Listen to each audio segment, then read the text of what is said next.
Good evening, Scott here, known as Cantaloupe to some online, and I'm bringing a video to you on a subject that's interesting to me. It might be of interest to you or someone you know, and I want to talk about various perspectives that I've heard, and I'm not going to name any names, but this is going to be sort of a criticism of a personality trait that is a little unsavory, if you ask me. It's kind of unfortunate that people exhibit this trait, but I'm going to describe it, and maybe you'll know what I'm talking about.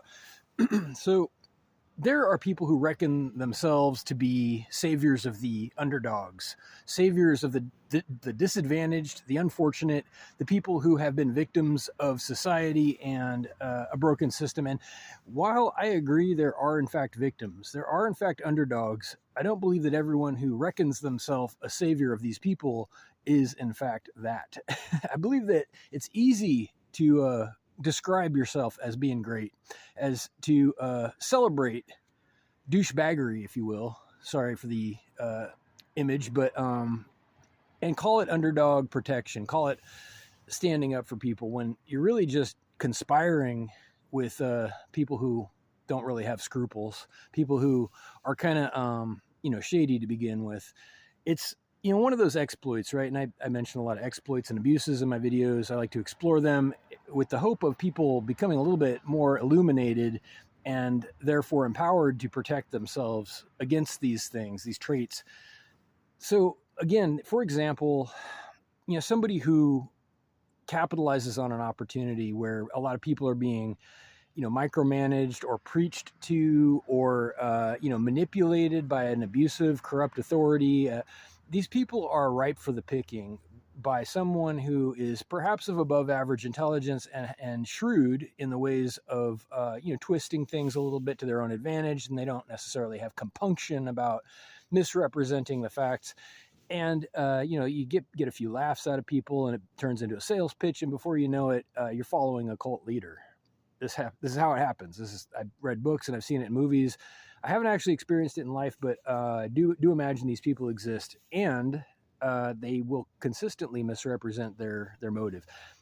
The one thing to look for, I think, is consistent, and it is a person who is serving themselves. They're employing other people as tools to extend their own prosperity versus having an overarching genuine goodwill unto other people, wishing them to be independent, healthy, happy, successful, and empowered.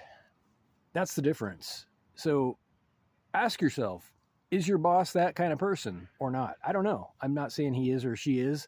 I'm saying that these people do exist, and they take advantage of the weak-minded. They say that they're sticking up for the underdog when really what they're doing is they're forming an army of trolls, and they go around committing crimes.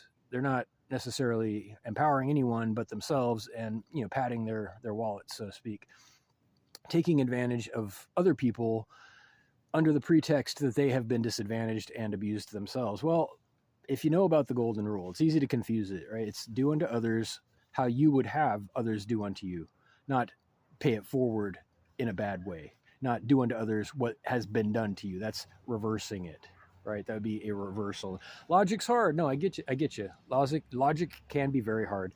So in conclusion, watch out for unscrupulous people. Watch out for people who are peddling something, people who want something from you, people who believe that you are a useful extension of them at best, that your purpose is for them to assign and decide for you, people who have no hesitation to make your choices for you.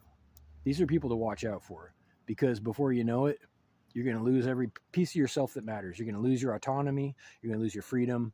You're going to just be in this person's service. You're going to be working and toiling under a demon, because that's how it works. Chain of command is found in hell. I stand by this comment. Prove me wrong. If you disagree, reach out with questions or comments to whitehotrobot@gmail.com. Thank you.